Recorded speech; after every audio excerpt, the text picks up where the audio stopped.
Jamaah yang dirahmati oleh Allah Subhanahu wa taala, sambil kita berniat i'tikaf di masjid ini, marilah kita gunakan waktu lebih kurang 10 menit untuk kita lihat hadis Rasulullah sallallahu alaihi wasallam tentang 4 sumber ketenangan hidup manusia. Kaum muslimin sedang hadirin yang dirahmati oleh Allah Subhanahu wa taala, Rasulullah dengan sahabatnya begitu akrab, begitu dekat. Suatu hari Rasulullah ketika berkumpul dengan sahabat, beliau mengatakan bahwa arba'atun man u'tiyahunna faqad u'tiya khairai dunya wal akhirah. Kata Nabi, ada 4 hal, kalau itu ada pada seseorang, maka sungguh ia sudah mendapatkan ketenangan dunia dan akhirat. Seolah-olah dia sudah mendapatkan semua kebahagiaan, semua segala-galanya, baik dunia maupun di akhirat. Yang pertama, kata Rasulullah, seseorang yang diberikan oleh Allah Ta'ala lisanan zakiran.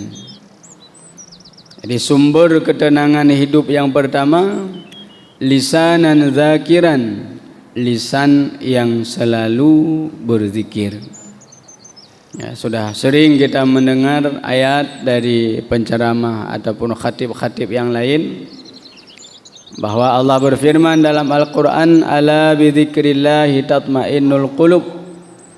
Bukankah atau ketahuilah bahwa dengan mengingat Allah, hati itu menjadi tenang.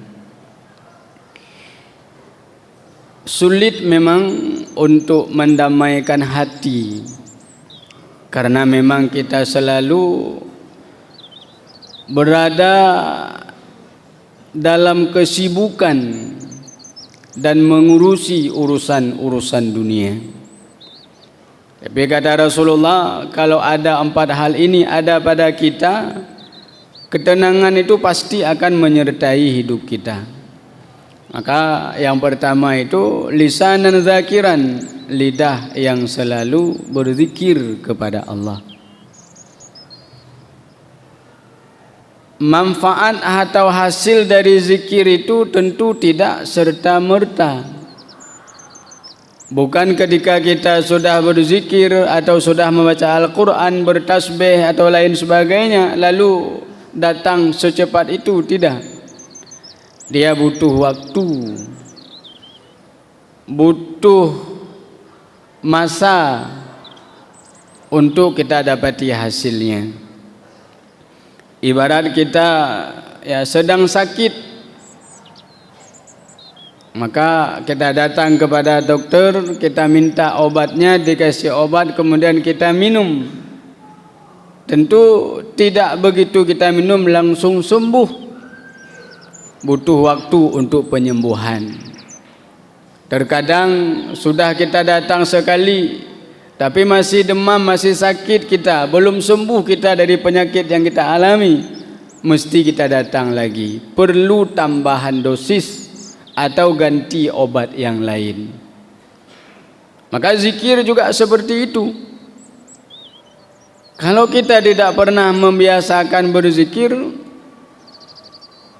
tentu tidak akan kita dapatkan ketenangan hidup di dunia ini. Ataupun kita sudah berzikir, tapi zikir kita masih sedikit, perlu banyak.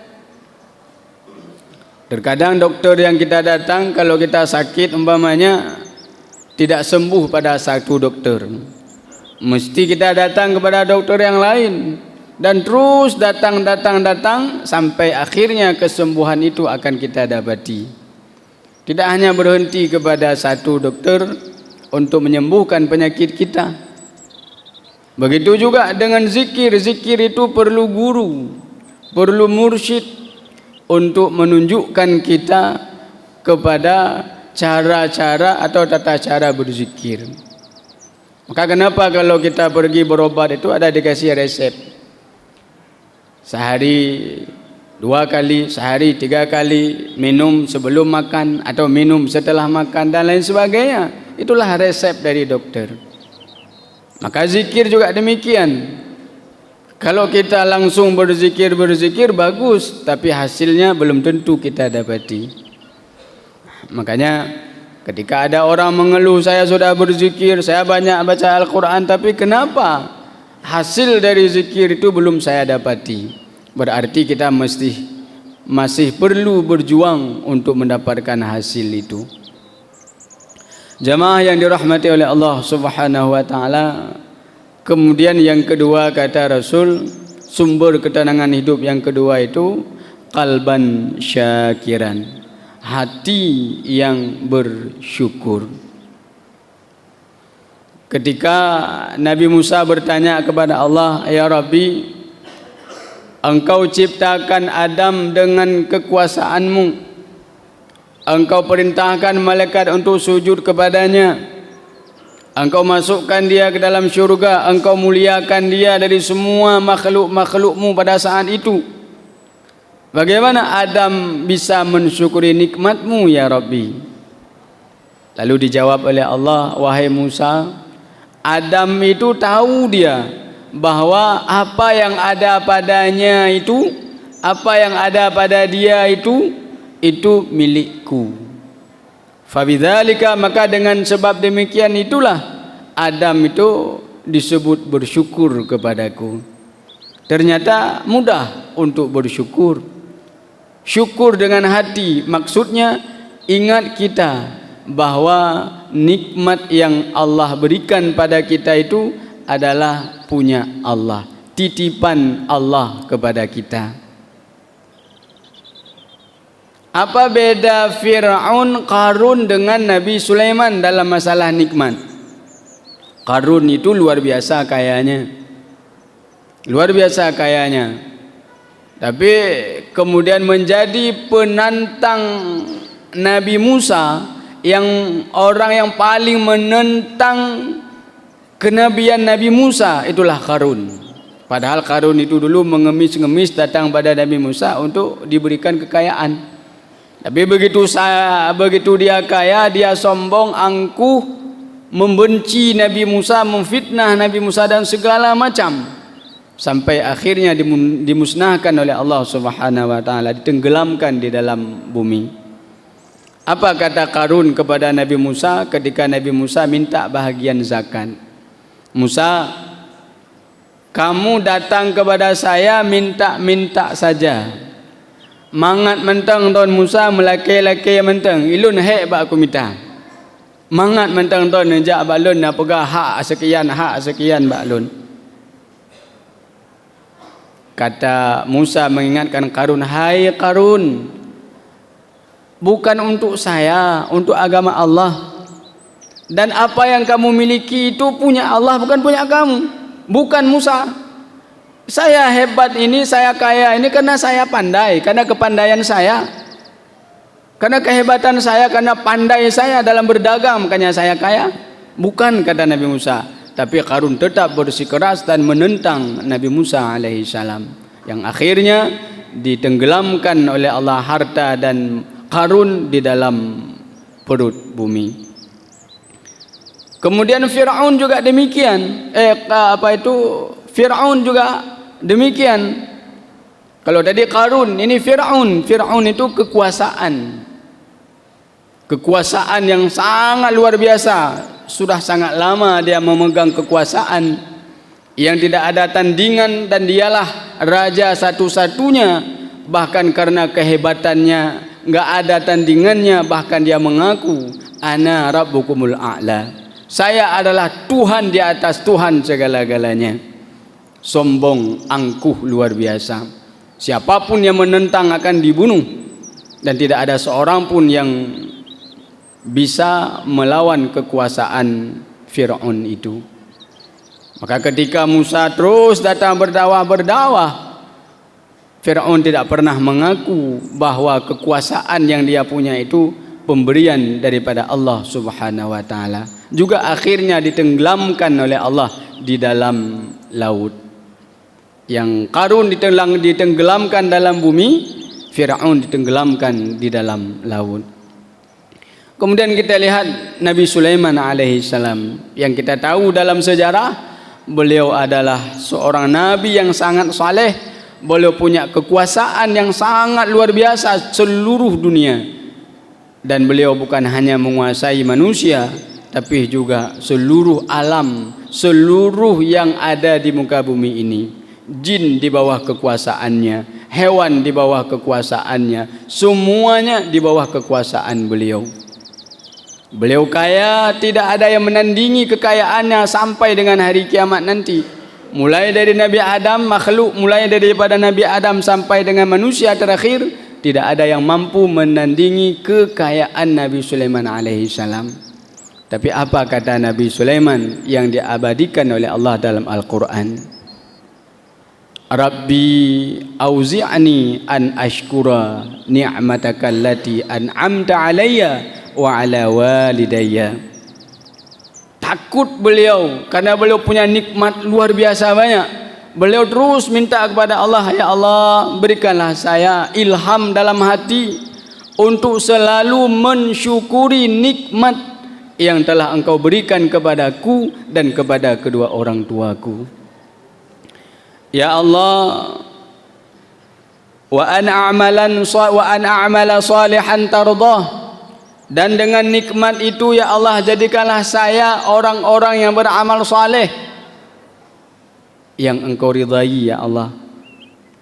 Yang ketiga ya Allah, wa adkhilni bi rahmatika fi ibadika salihin. Masukkan saya di dalam golongan hamba-hambamu yang saleh. 3 permintaan Nabi Sulaiman kepada Allah. Yang pertama, berikan selalu ilham dalam hati untuk mensyukuri nikmat Allah. Yang kedua, dengan nikmat itu Engkau jadikan aku orang-orang yang saleh. Dan dengan nikmat itu jangan jauh aku dari hamba-hambamu yang saleh, tapi masukkan aku ke dalam golongan orang-orang yang saleh. Karena banyak sebahagian dari orang-orang yang kaya itu menjauh dari agama, membenci orang-orang yang membawa agama, menentang agama. Itu ada sebahagian daripada hamba Allah seperti itu. Maka Nabi Sulaiman minta kepada Allah, masukkan saya ke dalam golongan hamba-hambamu yang saleh. Maka luar biasa Nabi Sulaiman alaihissalam itu. Maka jamaah yang dirahmati oleh Allah Subhanahu wa taala, ketika kita mengingat bahwa apa yang kita miliki ini adalah punya Allah, pangkat kita, jabatan kita, mobil kita, rumah kita, pekerjaan kita, rezeki kita yang banyak itu, kalau kita ingat ini milik Allah, Allah titipkan kepada saya, maka itu sudah termasuk orang-orang yang bersyukur.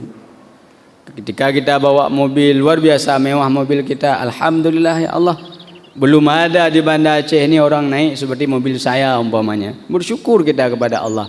Tapi ketika ada orang tidak ingat itu pemberian Allah, maka muncullah rasa kesombongan, keangkuhan, takabur dalam hatinya. Itulah yang dicontohkan oleh Firaun dan Qarun. Maka orang-orang yang bersyukur, ingat nikmat Allah, dia enggak akan sombong dalam hati. Untuk apa kita sombong? Kan itu punya Allah. Enggak akan muncul dalam hati kita, itu enggak akan muncul. Karena memang itu punya Allah, bukan punya kita. Untuk apa kita sombong? Orang yang sombong itu orang yang mengaku itu punya dia. Artinya enggak ada kaitannya dengan Allah, itu karena kepandaian, kehebatan saya. Itulah orang-orang yang akan muncul dalam hatinya sombong. Kemudian ada syukur lisan, begitu kita ingat nikmat Allah, alhamdulillah, muncul keluar dari mulutnya. Kemudian tidak cukup di mulut, tapi kemudian dipraktekkan di dalam kesehariannya, dalam ibadahnya kepada Allah Subhanahu wa taala. Maka ketika Aisyah melihat Rasulullah itu salat terus menerus sampai kakinya bengkak, Lalu Aisyah mengatakan kepada Nabi, "Ya Rasulullah, bukankah dosamu sudah diampuni oleh Allah? Bukankah engkau jaminan masuk surga? Untuk apa engkau menyusah-nyusahkan diri, memberat-beratkan diri beribadah kepada Allah?" Apa jawab Rasulullah? "Wahai Aisyah, tidakkah boleh saya menjadi orang yang bersyukur kepada Allah? Tidak bolehkah saya menjadi orang-orang yang berterima kasih kepada Allah?" Makanya jamaah yang dirahmati oleh Allah Subhanahu wa taala, ketika kita beribadah, salat dan lain sebagainya, itu bentuk terima kasih kita kepada Allah.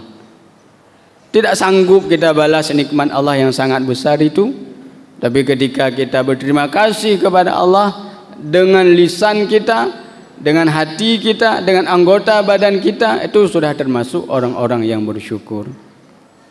Jamaah yang dirahmati oleh Allah Subhanahu wa taala, Rasulullah mengingatkan kepada kita, "Man lam yashkurin nas lam yashkurillah." Barang siapa yang tidak berterima kasih kepada manusia, maka orang itu belum disebut berterima kasih kepada Allah. Ternyata syukur kita bukan hanya kepada Allah, terima kasih kita bukan hanya kepada Allah, tapi juga kepada makhluk Allah. Ketika ada orang sudah berbuat baik kepada kita, maka ucapkan dalam lisan terima kasih. Terkadang orang bahagia dia ketika kita hanya melontarkan satu ucapan terima kasih. Tapi ketika ada orang kita bantu dia, enggak ada rasa terima kasih. Apa dalam hati kita? Orang yang tidak pandai berterima kasih. Terima kasih menteng hana ikun. Pam robah orang berjalan, tak apa bedah dia. Ija hana mitit pi hana ikun terima kasih. Nyai kelati kiban nyam nyorobah tu gote bah punah hana. Jadi kira-kira bahasanya seperti itu karena kemarahan. Maka kalau kita kaitkan dengan 17 Agustus perjuangan orang-orang syahid yang sudah memperjuangkan negara kita dari penjajahan Belanda, apa yang kita ucapkan kepada mereka? Tentu yang pertama kita ingat, dalam hati kita kenang jasa perjuangan mereka. Yang kedua kita ucapkan dalam lisan kita Al-Fatihah untuk mereka. Jangan ketika hening cipta mulai diam aja begitu, nggak ingat apa-apa. Tapi ya alangkah baiknya kalau seandainya pembina upacara itu mengatakan untuk mengenang jasa-jasa pahlawan, marilah kita ucapkan, kirimkan pahala Al-Fatihah. Itu luar biasa besar. Segitu aja ada pada kita, itu sudah termasuk orang-orang yang berterima kasih kepada orang lain. Coba tanya kepada orang-orang yang berjuang, bagaimana mereka berjuang itu? Darah, air mata, kesedihan. Cut Mutia itu jauh sekali itu dari permukiman rumah kubur beliau itu jauh sekali. Sekarang udah ada jalan, dulu nggak ada jalan. Bayangkan bagaimana ya, hana doa juga perjuangan yang sangat luar biasa, sehingga kita sudah aman, ya sudah terbebas dari segala sesuatu yang tidak kita inginkan. Maka berterima kasih kepada mereka, ingat perjuangan mereka, ya ucapkan Al-Fatihah kepada mereka, maka tentu mereka akan sangat bahagia.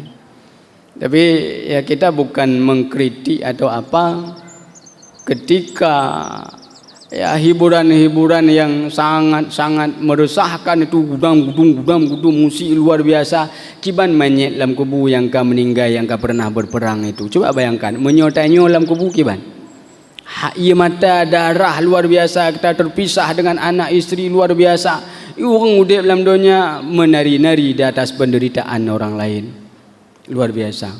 Maka itu perlu menjadi renungan kita bersama.